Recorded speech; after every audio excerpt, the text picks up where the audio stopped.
हमारे जिला परिषद सदस्य श्रीमती जोशीमा खाखा जी बड़ा सौभाग्य से बिराज जी के साथ साथ हमारे बीच में है।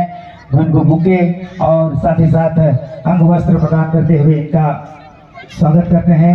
हमारे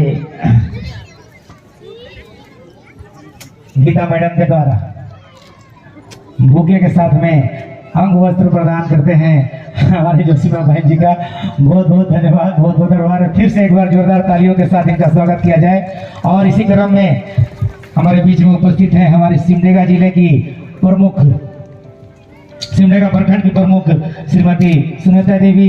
इनको भी गीता जी के द्वारा बुके देकर सम्मानित कर रहे हैं और साथ ही साथ अंग वस्त्र प्रदान करते हुए इनका मान सम्मान कर रहे हैं, इनका स्वागत सत्कार कर रहे हैं। साथ साथ हमारे बीच में साथ जितने भी अतिथि आए हैं उनको भी बुके के साथ में इनका भी स्वागत है, आपका भी अभिनंदन है।